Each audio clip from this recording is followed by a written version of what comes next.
தோனி உன் சமையலறையில் என்று பிரகாஷ் ராஜிடம் தொடங்கிய திரைப்பயணம் சத்குரு, உற்சவம் என்று உற்சாக படைப்புகளோடு புஜ்ஜி அட் அனுப்பட்டி அறிமுக இயக்குனராக பூவால் மலரும் புன்னகையால் ஒளிரும் குழந்தைகளின் உணர்வை ஒரு படத்துக்குள் கொண்டு வந்து பல்வேறு விருதுகளையும் பாராட்டுகளையும் முதல் படத்திலேயே பெற்ற இயக்குனர் ராமச்சந்திரன் அவர்களை இப்போது வரவேற்புரை வழங்க அன்புடன் அழைக்கிறோம். அனைத்து ஊடக நண்பர்களுக்கும் வணக்கம். ஃபஸ்ட்டு இந்த கதையை எப்படி ஆரம்பித்தோம் அப்படின்னா, அதுக்கு ஃபஸ்ட்டு வந்து என்னுடைய ஒரு தம்பி வந்து நீங்கள் எவ்வளோ பட்ஜெட்டில் பண்ணுவீங்க அப்படின்னு சொல்லி மாதிரி கேட்டிருந்தாரு. நான் வந்து ஒரு மினிமம் 2 கோடி ஆகும் அப்படின்னு சொல்லும் பொழுது, ஒரு 50 லட்சம்னா நானே எதாவது பண்ணிடுவேன்னா அப்படின்னு சொல்ல, அப்படி யோசிச்சுட்டு இருக்கும் பொழுது தான் வந்து ஒரு நாள் வீட்டில் என்ன கதை பண்ணலாம் அப்படின்னு சொல்லி யோசிச்சுட்டு இருக்கும்போது என் மனைவி சொன்னாங்க, இந்த மாதிரி நான் சின்ன வயசில் அவங்க ஒரு இன்சிடெண்ட்டாக சொன்னாங்க. நான் வந்து குழந்தையா இருக்கும்போது ஆடு வளர்த்திட்டு இருந்தோம். பட் நம்ம ஆடு வந்து யாருமே நாயை செல்லமாக வளர்த்துவோம், பூனையை செல்லமாக வளர்த்துவோம். பட் ஆடை வந்து யாரும் செல்லமாக வளர்த்த மாட்டாங்க. குறிப்பிட்ட வயசாச்சுன்னா பிரியாணி தான் அது. ஸோ அதனால் அவங்க அப்படி விற்றுட்டாங்க. நான் வந்து அதை தேடி போயிட்டு இருந்தேன். என்ன தேடி எங்கள் அப்பா அம்மாலாம் ஒரு நாள் ஃபுல்லாக அலைஞ்சிட்டு இருந்தாங்க அப்படின்னு மாதிரி சொன்னாங்க. இது நல்லா லைனாக இருக்கே அப்படின்னு சொல்லி யோசிச்சுட்டு கொஞ்சம் அப்படியே டெவலப் பண்ணிட்டு இருந்தேன். அப்புறம் அவங்க கொஞ்ச நாள் என் கழிச்சு என் பொண்ணுக்கிட்ட இந்த சின்ன வயசில் என்கிட்ட கதை கேட்பான். இப்போ கேட்கறது இல்லை. அப்போ சொல்லிட்டு இருக்கும் பொழுது அவன் அந்த ஒரு பாயிண்ட் வந்ததுக்கப்புறம் இந்த ஆடு கிடைக்குமா கிடைக்காதா அப்படிங்கிற மாதிரி ஒன்று கேள்வி கேட்டால், நீ கொஞ்சம் கேள்வி தங்கம், அதுக்கப்புறம் ஆடு கிடைச்சிருமா அது தெரிஞ்சிருமில்ல அப்படின்னா, ஆடு கிடைச்சிதுன்னா அடுத்த கதை சொல்லு, இல்லைன்னா கதை சொல்ல வேண்டாம் அப்படின்னு சொன்னோம். அப்போ தான் எனக்கு தோணுச்சு, நம்ம இது ஒரு கமர்ஷியலாக ட்ரீட் பண்ணாமல் ஒரு குழந்தைகளோட பாயிண்ட் ஆஃப் வியூவில் தான் இந்த படத்தை நம்ம எடுத்துகிட்டு போகணும் அப்படின்னு சொல்லி. ஸோ அப்படித்தான் இந்த கதை வந்து உருவாச்சு. அப்புறம் இதில் இன்னொரு இன்ட்ரெஸ்டிங்னா, அந்த பிரணதி சிவசங்கரன் அந்த குட்டி பொண்ணு, அது நான் ஆக்சுவலாக வந்து ஃபஸ்ட் நாங்கள் வேற ஒரு பொண்ணை தான் செலக்ட் பண்ணி வச்சுருந்தோம்.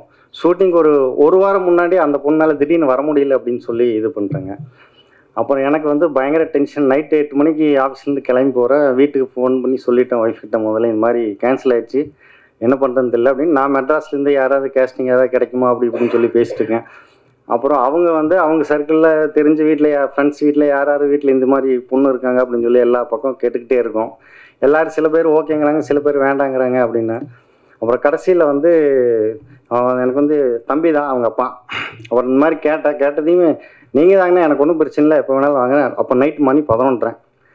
அப்புறம் வந்து சரி இப்போவே போய் பார்த்துருவோம் அப்படின்னு சொல்லிட்டு நைட்டு போய் 12 மணிக்கு ஆடிஷன் பண்ண தூக்கத்துலையே மாதிரி வந்து பெரியப்பான்னு சொல்லிட்டு மறுபடியும் தூங்கிட்டான். அவளுக்கே தெரியாது அவள் செலக்ட் பண்ணியிருக்கோம் அப்படின்னு சொல்லி. அப்புறம் அடுத்த நாள் வந்து அது செலக்ட். அதே மாதிரி கார்த்திக் ஃபஸ்ட்டு அவன் தம்பி தான் கூப்பிட்டு வந்தாங்க அப்பா அம்மா. அவனும் எனக்கு சொந்தக்காரன் தான். தம்பி அவங்க வந்து இவனோட தம்பி தான் நடிக்க வைக்கணும் அப்படின்னு சொல்லி ஆசைப்பட்டாங்க. எனக்கு வந்து அவன் தம்பியில் இவன் தான் வேணும்னு சொல்லி அதில் அது மாதிரி அவன் சும்மா கூட வந்து அவனை செலக்ட் பண்ணிகிட்டு இருந்தாங்க. ஸோ நல்லா நடிச்சிருக்காங்க 2 பேருமே. அடுத்தது அடுத்து சொன்னால் என்னோட கோ டைரக்டர், அவர் நேர்ந்த நண்பர் கூட. அவர் வந்து இந்த படத்துக்கு ரொம்ப தூணாக நின்னார். என் மனைவி கதையும் காசும் கொடுத்தாங்க, அவங்க தான். அவர் அதே மாதிரி இந்த சைடு டெக்னிக்கலாக சரி, நம்மளுடைய ஃபஸ்ட்டு படம், அதுவும் ஆஸ் அ ப்ரொடியூசர் இது ரொம்ப ரிஸ்க்காக இருக்குது அப்படின்னு சொல்லிட்டு அவர் ஒரு பக்கம் கேஸ்டிங் ஃபுல்லாக அவரே பார்த்துக்கிட்டு ரொம்ப சப்போர்ட் பண்ணார் அவர். அடுத்தது டிஓபி அருண்மொழி சோழன். அருண்மொழி சோழன் பற்றி என்ன சொல்லுதுன்னா, ரொம்ப ஸ்பீடாக தான் ஒர்க் பண்ணுவார். மொத்தமாக 18 நாள் தான் ஷூட்டே பண்ணணும். அதுக்குள்ளேயே அவர் சொல்லப்போனால் அவரோட ஸ்பீடுக்கு எங்களால் ஆர்டிஸ்ட் எல்லாம் கோஆர்டினேட் பண்ண முடியல. எல்லாருமே புதுசு அப்படிங்கும் பொழுது அப்புறம் அதையும் அவர் புரிஞ்சுக்கிட்டாரு. ஸோ எங்களுக்கு இந்த இது ட்ராமாவில் செட் பண்ணுற டைமை வந்து அவர் வந்து அந்த ஸ்பீடாக எடுத்து கொடுத்தாரு எங்களுக்கு. சில ஷார்ட்ஸ் எல்லாம் வந்து இந்த இன்ட்ரோல் பிளாக் ஷார்ட்ஸ் எல்லாம் நான் வேறு மாதிரி ஒரு கம்போசிங்கில் வச்சுருந்தேன். அப்போ அவர் சொன்ன மாதிரி ஷார்ட்ஸில் நல்லாவே இருந்தது சில ஷார்ட்ஸில். அதனால் அவர் பண்ண இதில் போயிட்டோம். அது மாதிரி நிறைய ஒரு சின்ன ட்ரிக்கியான ஷார்ட்ஸ் எல்லாம் சொன்னால் அது எடுக்க முடியாது சார் அப்படின்னாரு. எனக்கு வேணுங்கன்னு காட்டி சரின்னு சொல்லி அவர் நிறைய அந்த மாதிரி நிறைய எடுத்து கொடுத்தாரு. என்ன அவர்கிட்ட ஒரு டைரக்டர் எனக்கு அவர் ரொம்ப பிடிக்கும், பட் ப்ரொடியூசரை பிடிக்காது அவரை. என்னென்னா பேக்கப் அப்படின்னு சொன்னதுமே வந்து ஜி அந்த பேட்டா அப்படின்னு சொல்லிட்டு இருப்பார். அதனால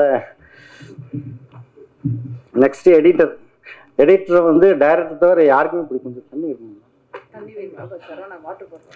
எடிட்டர் வந்து மோஸ்ட்லி யாருக்குமே பிடிக்காது ஆர்டிஸ்ட் யாருக்கு. ஏன்னா அவர் எல்லாத்தையும் கட் பண்ணி வெளியில் போட்டுருவார். அதனால் நாங்கள் நடித்தோம் எங்களுக்கு வரல அப்படின்னு சொல்லிட்டு இருப்பாங்க. இவர் நான் அதே மாதிரி சொல்லும் பொழுது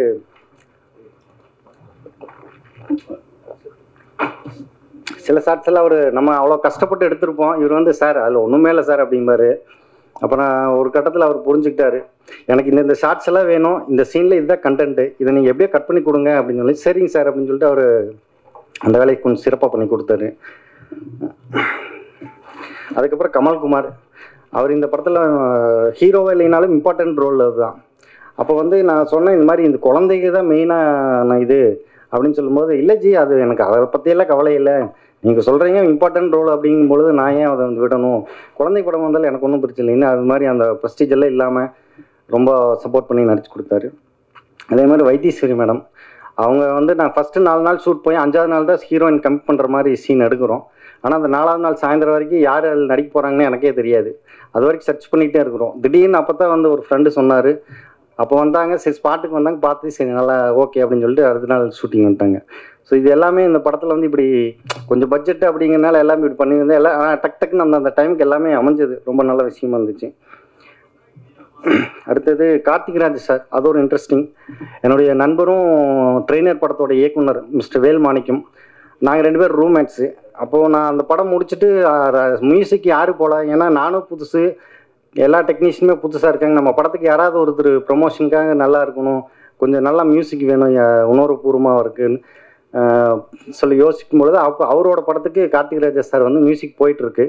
அப்புறம் இவர் வந்து கேட்டார், சார் நம்ம கேட்டு பார்க்கலாமா அவர்கிட்ட, சார் அவர் பட்ஜெட்டுக்கு நம்மளாம் தாங்காது அப்படின்னு சொன்னேன். இல்லை சார் கேட்டு பார்க்குறோம், நான் உங்களுக்கு பண்ணி வாங்க போகலான்ட்டு அப்புறம் போனோம். அப்புறம் கார்த்திக்ராஜா சார் வந்து பார்த்துட்டு இது மாதிரி நண்பர் சார் ரொம்ப சிரமப்பட்டு எடுத்திருக்காரு ஒரு சின்ன படம் அப்படின்னு. அப்புறம் ஃபஸ்ட்டு என்கிட்ட அவர் சரி லைன் சொல்லுங்கள் அப்படின்னாரு. லைன் சொன்னதையும் நான் சொன்னதையுமே என் மகன் என்கிட்ட ஒரு கேள்வி கேட்டால அதே கேள்வி தான் அவரும் கேட்டார். கடைசியில் ஆடு கிடைக்குமா கிடைக்காதா அப்படின்னு சொல்லி சொன்னார். இல்லை சார் கிடைச்சிரும் சார் அப்படின்னா. அப்படியா ஓகே, அப்படின்னா எனக்கு படம் ஃபுட்டேஜ் கொடுத்துட்டு போங்க, நான் பார்த்துட்டு உங்களுக்கு சொல்கிறேன் அப்படின்னாரு. அப்புறம் ஒரு 2 days 3 days வந்து அவர்கிட்ட ஃபோனே வரல. எனக்கு ஒரு மாதிரி டென்ஷனு. அப்போ நான் கேட்டேன் மாணிக்கம், சார் நம்ம வேறு ஏதாவது பார்க்கலாமா அப்படின்னு. இல்லை சார் என் படத்து வேலையை நான் இப்போ போக வேண்டியது இருக்குது, நீங்களும் கூட வாங்க, நேரில் பார்த்தா ஏதாவது சொல்லுவார் அப்படின்னு. அப்புறம் போகிறப்ப அவர் கொஞ்சம் அவசரமாக கிளம்பிக்கிட்டு இருந்தார். கிளம்பிட்டு இருக்கும் பொழுது இவர் படத்தோட இதெல்லாம் முடிச்சுட்டு கேட்டார். அப்புறம் என்ன கேட்கும் பொழுது, சார் அந்த புஜ்ஜி அட் அனுப்பட்டி அந்த படத்தோட இது சார் அப்படின்னு. அது நான் பண்ணித்தரேன், ஒன்றும் பிரச்சனையே இல்லை அப்படின்னு சொல்லிட்டாரு. அப்புறம் நான் சார் பேமெண்ட்டு விடுங்க, அதெல்லாம் அப்புறம் பார்த்துக்கலாம் மெதுவாக, முதல் படம் எனக்கு ரொம்ப அனுபவபூர்வமாக இருக்குது, எனக்கு ரொம்ப பிடிச்சிது, அதனால் பேமெண்ட்டெல்லாம் அது பிரச்சனை இல்லை, நான் ஃப்ரீயாகவே பண்ணி கொடுத்துட்றேன், இவங்களுக்கு மட்டும் டெக்னீஷியன்ஸ் மட்டும் ஏதாவது நீங்கள் பார்த்து கொடுத்துருங்க அப்படின்னு சொல்லி சொன்னார். அந்த டைமில் எனக்கிட்ட பணம் இல்லை, பட் அது வந்து பெரிய சப்போர்ட் அந்த ராஜா சார் பண்ணுங்க எனக்கு.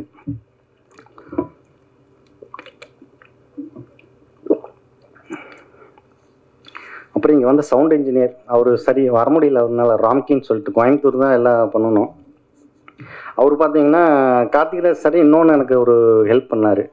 அவர் ட்ராக் எல்லாம் போட்டு கொடுத்துட்டு, இதை வந்து நீங்கள் ஃபிக்ஸாக வைக்கணுங்கிற அவசியம் கிடையாது, உங்களுக்கு எப்போ எப்படி மாற்றணுமோ மாற்றி கொடுத்து வச்சுக்கோங்க அப்படின்னு சொல்லி சொன்னார். ஸோ அந்த இதெல்லாம் அவர் ஃப்ரீடம் கொடுத்ததில் வந்து எனக்கு ராம்கி சாரும் கோடேட் சார் எல்லாம் 2-3 பேர் சேர்ந்து தான் உட்காந்து நிறைய மியூசிக் மாற்றி எங்களுக்கு வேணும் மாதிரி எடுத்துட்டோம். அதில் அவர் சுதந்திரம் கொடுத்தா, அதில் ராம்கி ரொம்ப ஹெல்ப் பண்ணார். அவரு அங்கே மேடையில் வர முடியல அவருக்கு நல்லா. அடுத்தது கார்த்திக் சார், அவர் இதே மாதிரி தான் வேல்மாணிக்கு மூலமாக தான் அவர் நண்பராக மாறினார். அவரும் இதே மாதிரி சார் இது பட்ஜெட்டு படம் அப்படின்னு சொல்லலாம்.